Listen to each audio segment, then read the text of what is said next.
All right, hi guys. Here in Eastern North Carolina, I'm somewhere right outside of Little Washington here, beyond the Pamlico River. Got some live cams set up. Let's see, we've got one in. Uh, let's see, got one at Jekyll Island. We've got a live cam at Tybee Island. Come on up. We've got Isle of Palms. We've got, let's see here, Myrtle Beach, North Myrtle Beach. I may be able to pick something up out of Frying Pan Shoals. We've got Wrightsville Beach. Pretty sure I've got something to be coming from Surf City. I've got Cape Lookout. And may have something from Buxton. We've definitely got Manio. So we've got multiple locations scattered up and down the coast. And bear with me a little bit while I start digging in and getting our cameras activated. Let's see here.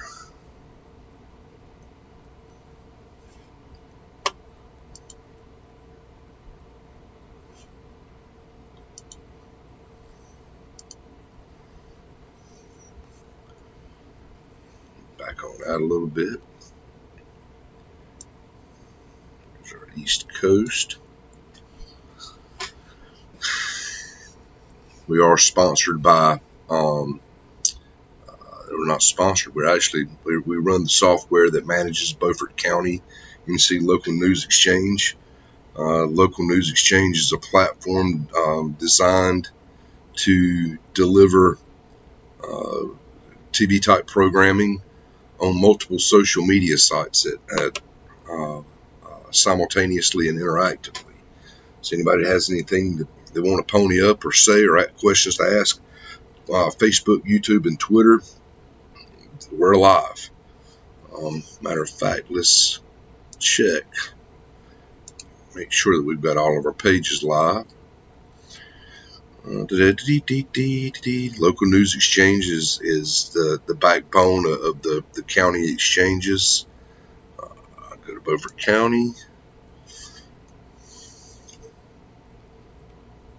You can see we're live here.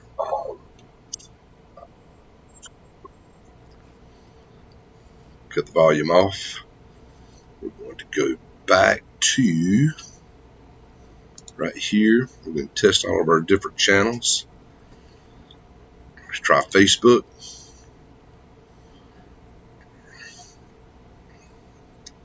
It says that we are live. Go to our Beaufort County group. Here we are. Beaufort County is live. Let's go back to Internet TV. We'll shut down Facebook. Let's go to Twitter. Make sure we're live on Twitter. It says that we are. Yep, here we are, guys. Shut it down. Let's try YouTube. Make sure that we're there. Pretty sure we are. There we go. We're live on YouTube also. So there's 3 different channels where we're operating live.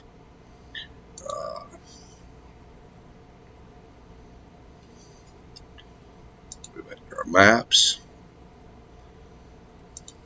Shut that down. Find you something to watch while I am working on.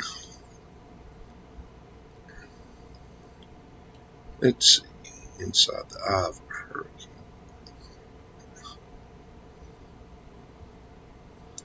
Here, we'll try this one. earlier this morning. Many people have evacuated from the coast. Make sure you have plenty of water, plenty of gas.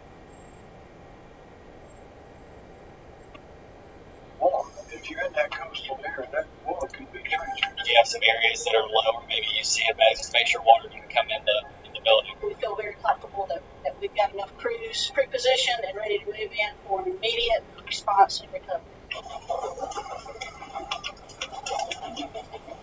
Thank you so much for bringing me back. It's Wednesday. I'm Darcy Strickland.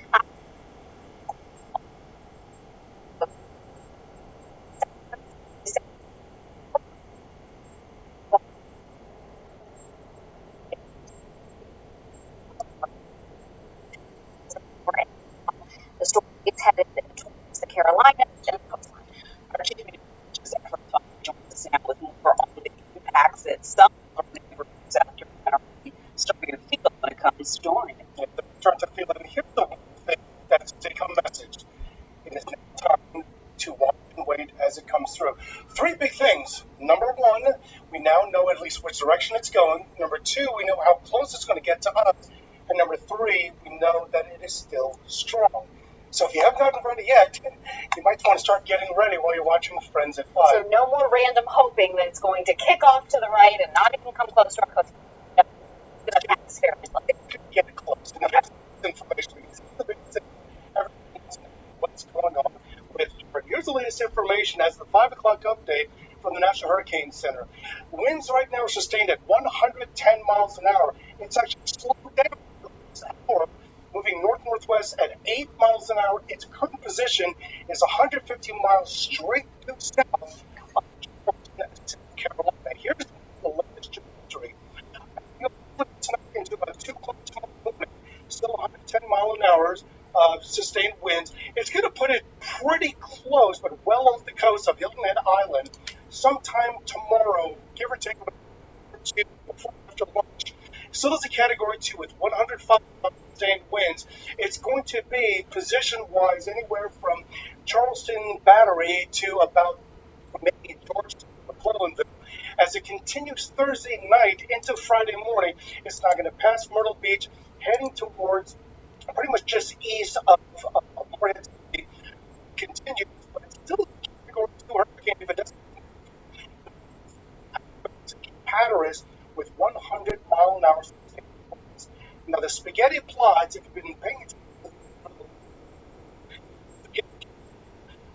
its turn, but later and closer. So a lot of the spaghetti models now are getting close to anywhere from the Battery all the way up to Myrtle's Inlet, and then across as you get towards North Myrtle Beach. Only one is indicating a possible landfall, but again, these spaghetti model guidance now are in the last 6 days to our south and the Grand Strand. It has redeveloped its eye. You can tell that pushing to the north, but again, the eye is starting to get well defined. And we continue with both the tropical storm and hurricane warnings for the same areas, the hurricane warnings for the entire coast, tropical storm warnings for the southeast Midlands, PD, and the northern low country. Now, as far as severe weather today, all of it is going to be pretty much contained along the coastline of South Carolina. A very marginal risk for severe storms that's going to be tomorrow in the Grand Strand, but we're not really expecting storms in the Midlands. We do have a flash flood watch. Line the PD.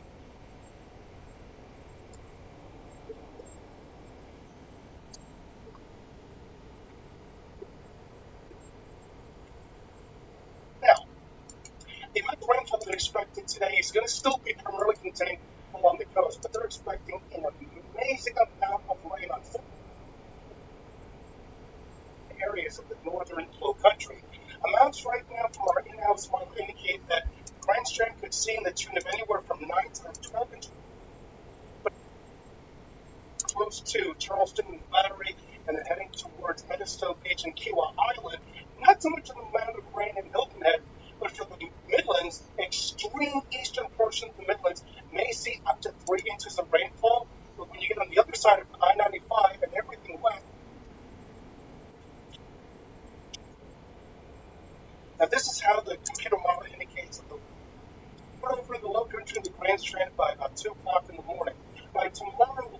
rain. Now the rain is moving into the eastern half of the Midlands. And then as we go into Thursday afternoon, this model is indicating that all the rain is starting now to end in parts of the eastern Midlands. And as we get into Thursday afternoon and Thursday night, the rain should end at that point and push us off by Friday into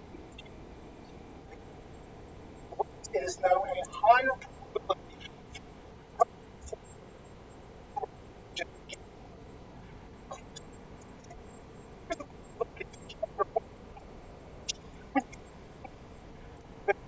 in areas around Edisto Beach. And 39 miles plus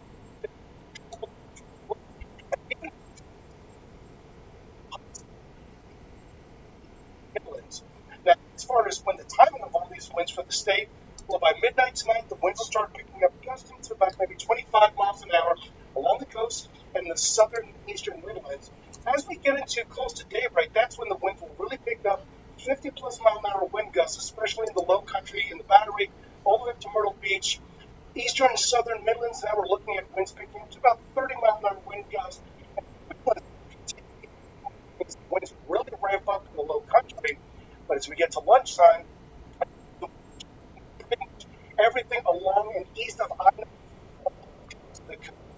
these winds will continue about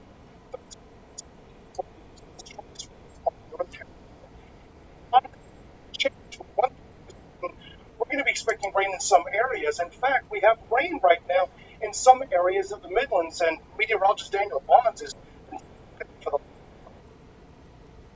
the Watching the rainfall, and some of that is now rotating to at least portions of the Midlands and the Palmetto State. You see that in the Charleston and the Low Country, and even portions of Horry County, Georgetown County as well. We'll zoom in here a little bit closer.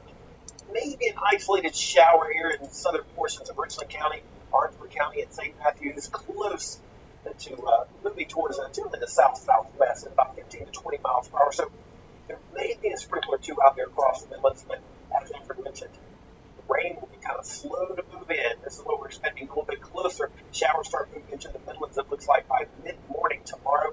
And notice the heavier downpours are going to be along and east of I-95. And as that system pushes on out, our weather will improve, but it's still be very windy all across the area.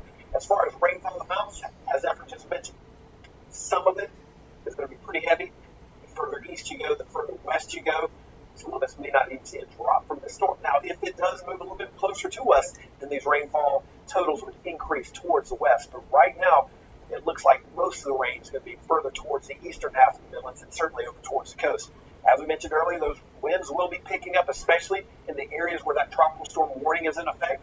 You're talking Lee, Clarendon, Calhoun, Orangeburg, Sumter counties, and those gusts will be there as well. So in the northeastern, northwestern, I should say, parts of the Midlands, minimal impacts right now. A little rain. It'll be breezy at times for you guys in Newberry, Saluda, and Fairfield counties. Here in the central Midlands, you're talking some impacts. We may have some heavy downpours, some strong gusts up to 30, maybe 35 miles per hour at times. But the worst impacts right now for us in the Midlands is going to be in that same area where that tropical storm warning is in effect. Moderate rainfall possible, so with those tropical storm force winds. And as we mentioned, that's where the warnings are in effect. Lee, Sumter, Clarendon, Calhoun, and Orangeburg County. So again, we're going to be watching this closely. Any deviation from the track will change our forecast, but that's how we see it right now. We'll take another look at that forecast coming up in just a few minutes, guys. All right, Daniel, we appreciate it.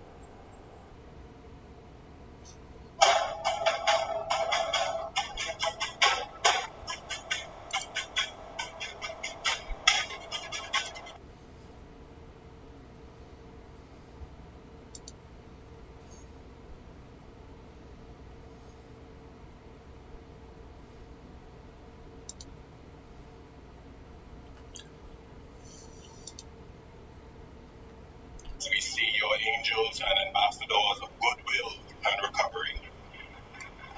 Bless the individuals, the organizations, the nations that have come to bless your people. We thank you for your supply. We thank you for your covering. We thank you for your good success that you have commended to us. Bless the Commonwealth of the Bahamas. Bless the hand stop. That's the people of the Bahamas. In Jesus' name we pray. Amen. Press conference and potential emergency case management agency to current witness give some information on his trip to Bahamas today. First of all, the press conference started with just a national security on four days. Talked about his trip over the island of Bahamas days from the police commissioner, as well as the local statements from Salvador. And he noted that more officers from the program agencies and defense forces will be deployed as soon as possible to ensure security, law and order is maintained. But Mr. Minister made several announcements. He noted that more police and defense force officers will take up posts once defense force officers from Jamaica will also be deployed to Africa. He talks about this deployment over today.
CBS News weather producer David Parkinson is here now with the latest on the storm. So, what is the path? Well, the path is that it is going to be making a very close path to the southeast coast, particularly the Carolinas. What I'm really worried about is when you say that this storm has gotten weaker over the last few days. Look, I can't even count the days. I think it was 7 that it almost hit Puerto Rico.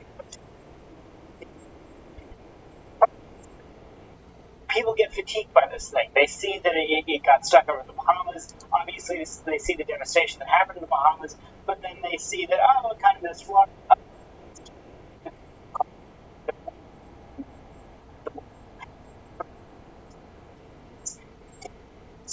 Take a look at what the storm's got in the 11 o'clock advisory, 105 mile an hour winds. That has not changed. The forward speed has picked up, though. It's not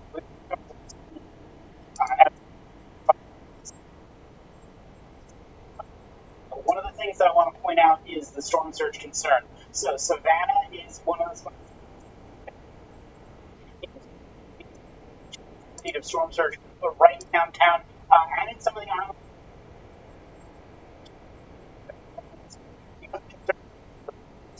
This sort of is a proxy for the somebody didn't put there you go.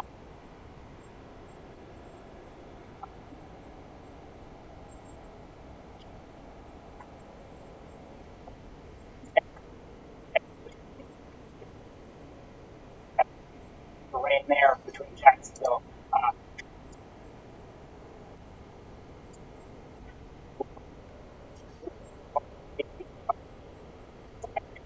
Sure. So how far north could this thing go?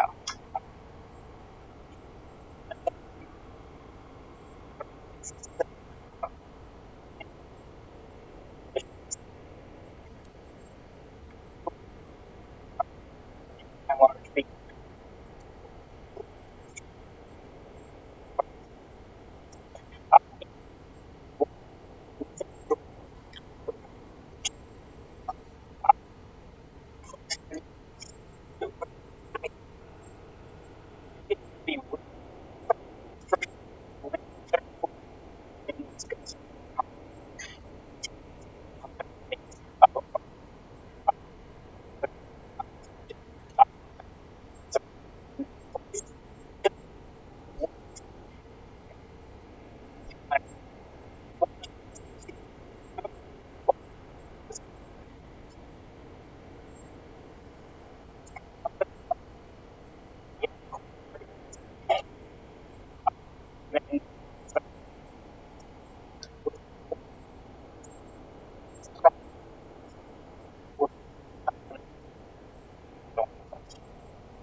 See, in Florida, for example, Georgia, you mentioned the Carolinas, but what about those two states? In Florida,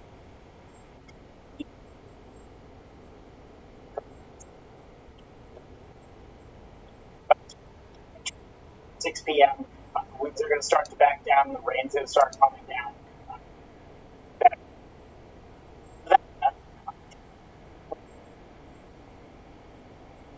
Between tonight and tomorrow morning, and potentially as late as tomorrow morning. If you're between, let's say,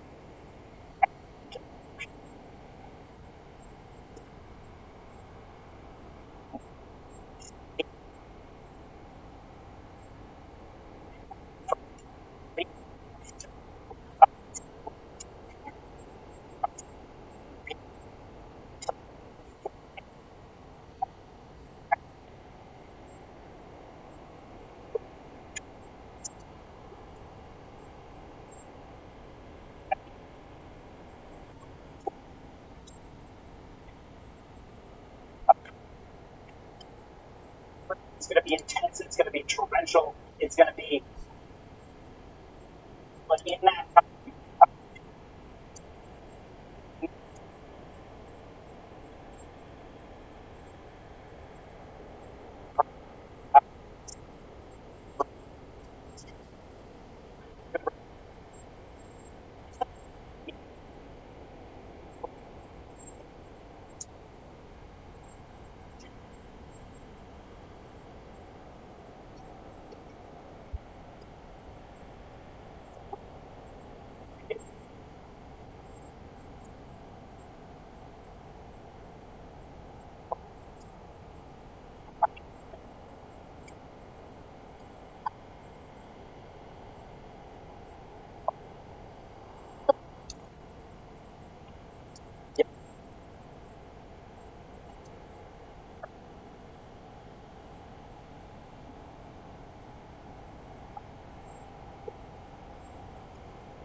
$6 billion in defense spending for 175 miles of the president's wall along the U.S.-Mexico border. The Pentagon has not revealed which projects will lose their funding for the wall. The Trump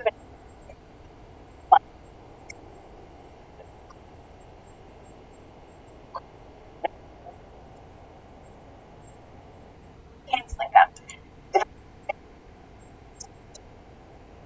is necessary to support at the southern border. Congressional Democrats are criticizing the plan in a statement. House Speaker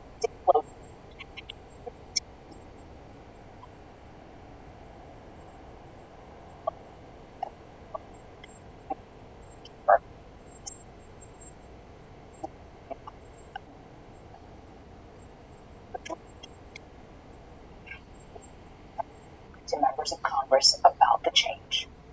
Secretary of Defense spoke with members of Congress and explained it to them, and I think he felt very good about it. He feels it's a national security problem. So people trying to rush our country, I think that's national security. When you have drugs pouring into it, it's national security. And he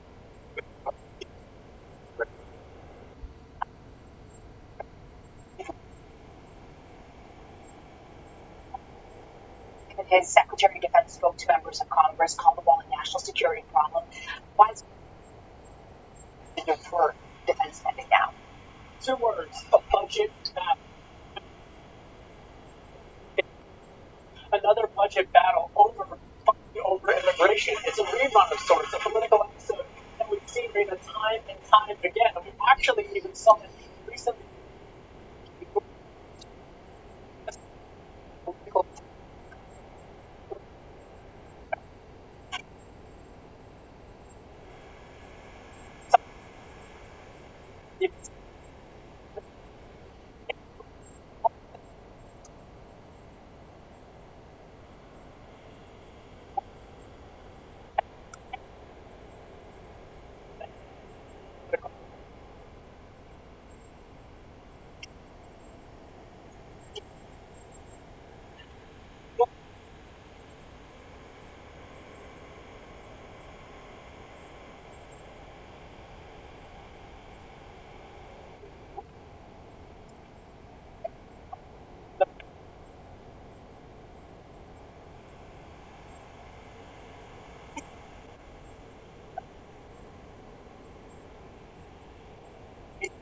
A different of this time around. I want to push the economy, something you also cover closely. There's a key date show that the manufacturing is really after 35 months of expansion. Do we know why that is, Kevin? And what does that ultimately mean for the economy? Well, I spoke with several economists over the past week and a half or so who have consistently pointed to the issue of trade policy